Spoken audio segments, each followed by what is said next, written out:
l'été de 1665, il n'y a pas que l'arrivée des soldats qui réjouissent les habitants de Québec. La colonie bourdonne d'activités.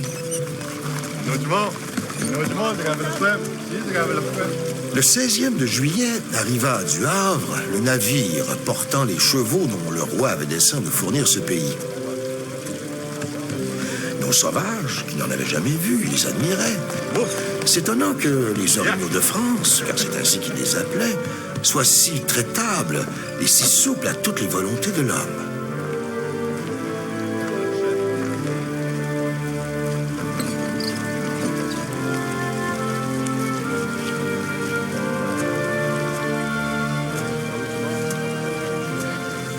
Dès son arrivée, l'intendant Jean Talon se met au travail. Responsable de l'administration civile et du développement de la colonie, son premier geste est d'encourager les habitants. Monsieur Talon nous fit paraître d'abord que le roi aimait le pays et qu'il avait de grands desseins pour son établissement. Par les mérites de sa personne, il nous fait déjà goûter les douceurs d'une conduite si raisonnable.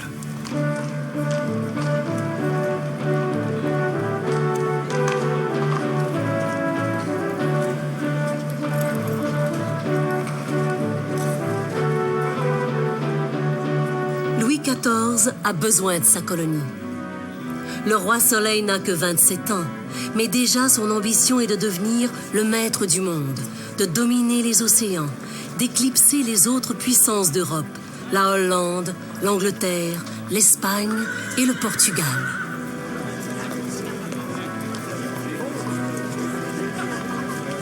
Il leur livre une guerre commerciale sur tous les continents, y compris l'Amérique.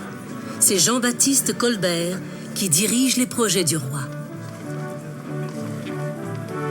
Le roi a formé des compagnies qui, comme des armées, les attaquent partout.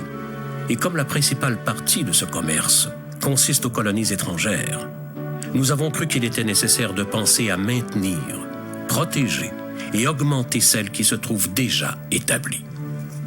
Talon est l'homme de Colbert en Nouvelle-France. Un mois après son arrivée, il voit déjà que la petite colonie peut être fort utile au royaume. Je crois que le Canada n'a jamais été regardé comme il se devait l'être. Il y aura dans 15 ans suffisamment de surabondants pour fournir les Antilles de l'Amérique. Je n'avance pas ceci à la légère, et je ne le dis qu'après avoir bien examiné la force de la terre. Mais d'abord, il faut des familles de colons.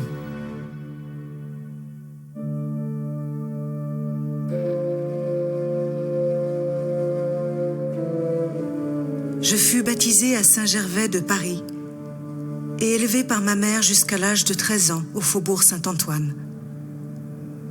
Je fus obligée d'en sortir pour éviter les fureurs de mon propre frère qui ne respectait plus en moi les droits sacrés de la nature, de la religion et de la loi. La vie de Marie-Claude Chamois a basculé.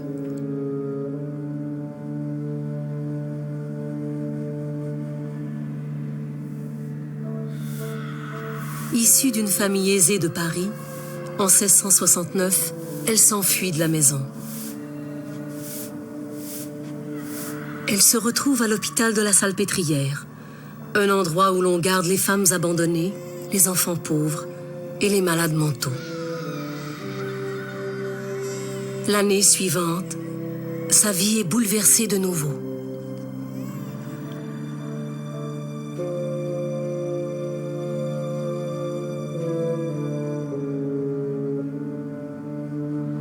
J'ai été choisie pour être du nombre de celles qui devaient aller en Amérique.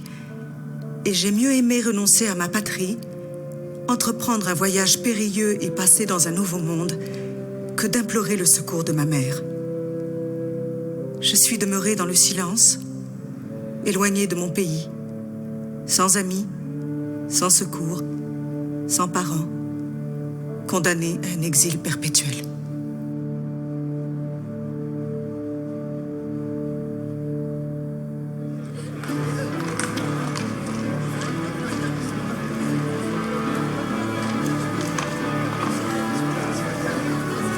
En 1670, Marie-Claude Chamois, avec d'autres jeunes femmes, quittent la France pour le Nouveau Monde.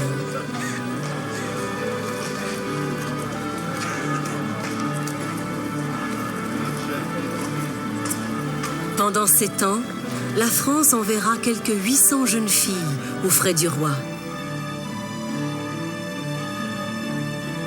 La plupart sont recrutées dans les régions de Paris ou de Rouen. Surtout des filles pauvres et abandonnées, sans avenir en France. On les appelle les filles du roi.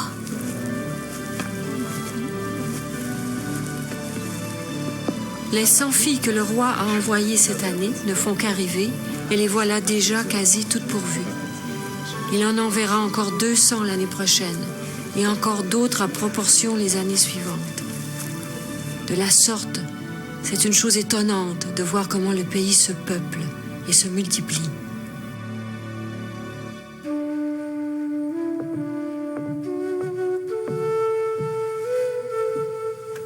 Peu de temps après son arrivée, Marie-Claude Chamois épouse François Frigon, dit l'Espagnol. Elle a 14 ans.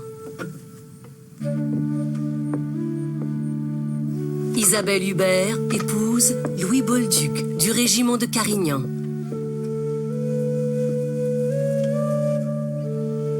Anne Perrault épouse Pierre Blais.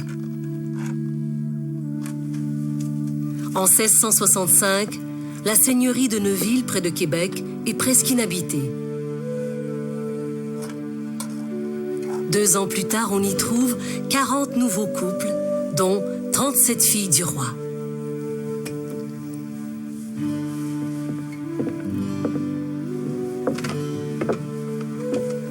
En France, la rumeur court que ce sont des filles de mauvaise vie qu'on envoie dans la colonie.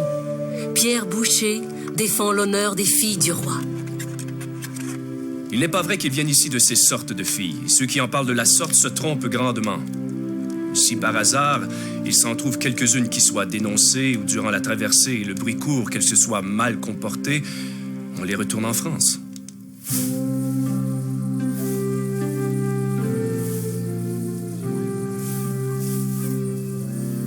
Il est difficile de mener une vie scandaleuse dans une si petite colonie.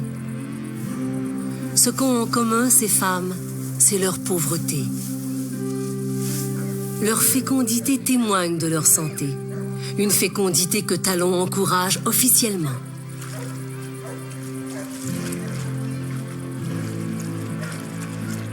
Tous les habitants qui auront 10 enfants vivants, nés en légitime mariage, seront payés une pension de 300 livres par an. Ceux qui en auront 12, 400 livres. De plus, tous les garçons qui se marieront à 20 ans ou moins et aux filles de 16 ans ou moins seront payés 20 livres chacun le jour de leurs noces.